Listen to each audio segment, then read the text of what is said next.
Em nome do Pai, do Filho e do Espírito Santo. Amém. A graça e a paz da parte de Deus, nosso Pai e nosso Criador, o amor e a ternura e a misericórdia de Jesus Cristo, nosso irmão e Redentor, a luz e a força e a santidade do Espírito Santo Paráclito Consolador, estejam convosco. Bendito seja Deus que nos reuniu no amor de Cristo. Caríssimos irmãos e irmãs, sejam todos muito bem-vindos ao programa Palavra para o Teu Dia da Comunidade Lux Divina. Aí é onde está, na circunstância concreta do seu dia, com ideias claras e distintas. Ora comigo, ora connosco ao Deus da vida. E hoje quero voltar a rezar aquela oração, lembro-nos que eu rezei na quinta-feira, e que me foi ensinado por esta senhora de Moura, que estava muito feliz por me ensinar esta oração. Ontem eu andei a fazer visitas aos idosos e aos doentes da paróquia de São João do Bastuço, ou Bastuço São João, e numa das casas, onde eu tinha praticamente acabado de fazer a visita, entrou uma senhora que era familiar da pessoa que eu fui visitar e diz: Padre, eu já aprendi a oração que o senhor partilhou no vídeo. E a senhora nem era lá da paróquia, mas tinha ouvido as reflexões. E já aprendi a oração que o senhor partilhou. E então eu senti a necessidade, e eu prometi que ia memorizar. Ainda não o fiz, mas hei de memorizar. E então, hoje senti de novo que devia partilhar convosco esta linda oração, que eu acho que todos nós devíamos rezá-la. Talvez passarei a rezar todos os dias de manhã, e então ela vai entranhando em mim. Oremos. Jesus da minha alma, Senhor do meu coração, aos vossos divinos pés faço a minha confissão. Minhas más obras, minhas más palavras, minhas más intenções, meus maus pensamentos, Senhor, de tudo peço perdão. Que me dê neste mundo a paz e no outro a salvação. Glória ao Pai, ao Filho e ao Espírito Santo, assim como era no princípio, agora e sempre. Amém.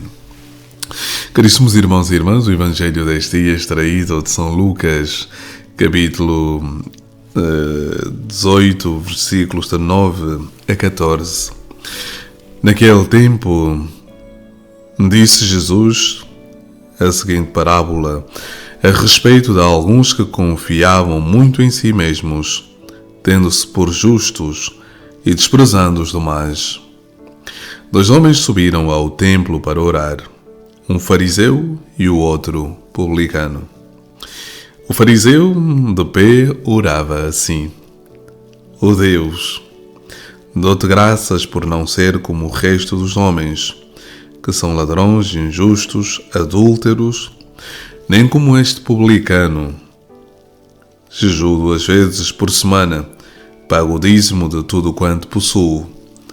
O publicano, mantendo-se à distância, nem sequer ousava levantar os olhos ao céu, mas batia no peito, dizendo: Ó Deus, tem piedade de mim, que sou pecador. Eu vos digo, este voltou justificado para a sua casa, e o outro não. Porque todo aquele que se exalta será humilhado, e quem se humilha será exaltado. Palavra da salvação. Glória a vós, Senhor, por este santo Evangelho. Perdoai, Senhor. A alegria do Senhor é a nossa força. Caro irmão, cara irmã, a palavra do Senhor é realmente poderosa. A palavra do Senhor é uma força que naturalmente só podia vir do próprio Deus. E eu fico cada vez mais feliz quando ouço a palavra do Senhor, e ela inquieta-me, ela interpela-me. E interpela-me na minha vivência, na minha maneira de ser, de estar, de agir, nos meus pensamentos. A palavra do Senhor interpela-nos. Interpela-nos sem forçar, mas ela interpela-nos. E hoje o Senhor traz uma linda catequese. O Senhor nos traz uma linda catequese. Jesus, diz a carta de São Paulo aos Filipenses, Cristo Jesus, que era de condição divina, não se valeu da sua igualdade com Deus, humilhou-se a si próprio, assumindo a condição humana. Ou seja, a humildade é uma característica fundamental da vida cristã.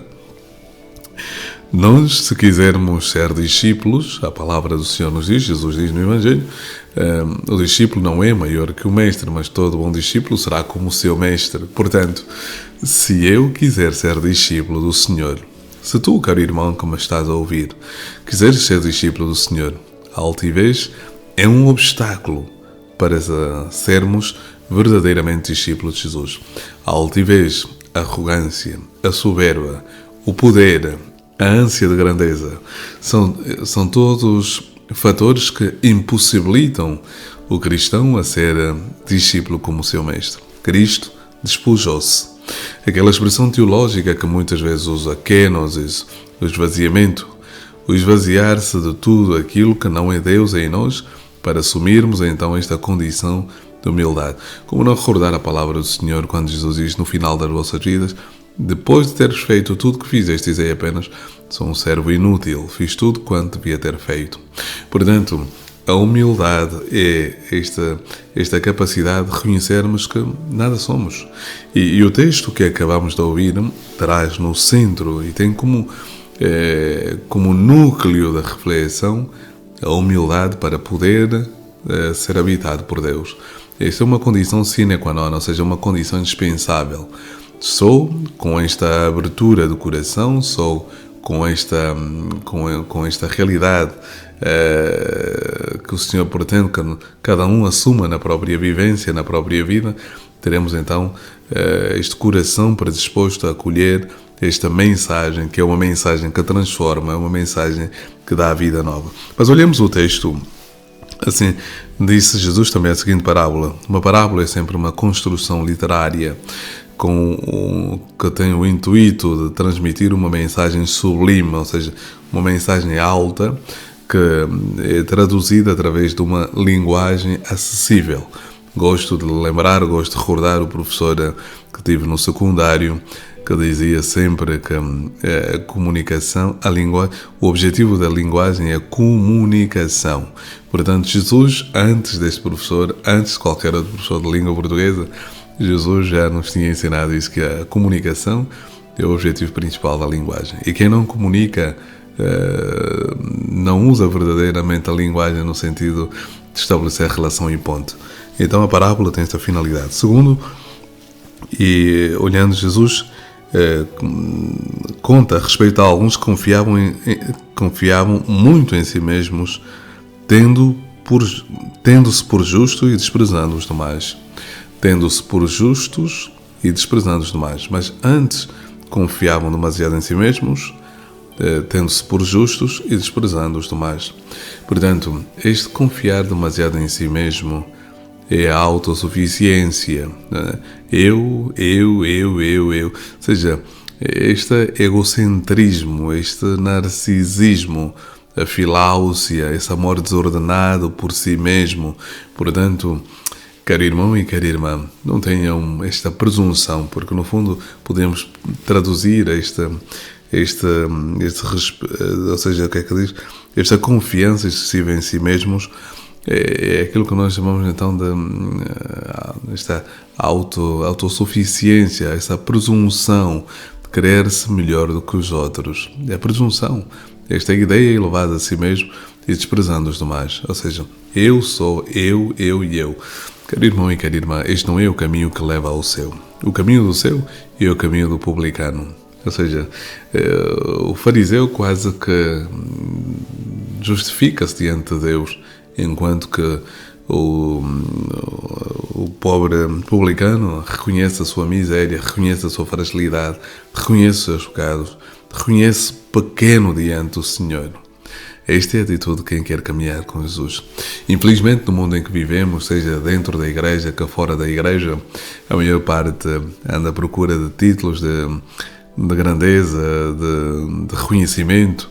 Mas a verdade, caro irmão e cara irmã, é que ser discípulo do Senhor nada tem a ver com grandezas e títulos, tem apenas a ver com a abertura do coração.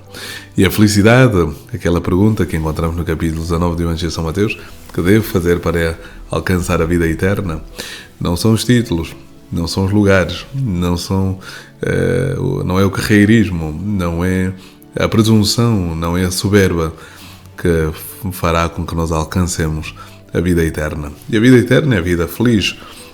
Eu, então, trazendo a frase do meu caro Leonardo, aquele menino de 6 aninhos, da paróquia de Santiago de Sequiad, nas palavras dele, é ser bem-aventurado. E o que é bem-aventurado, segundo Leonardo?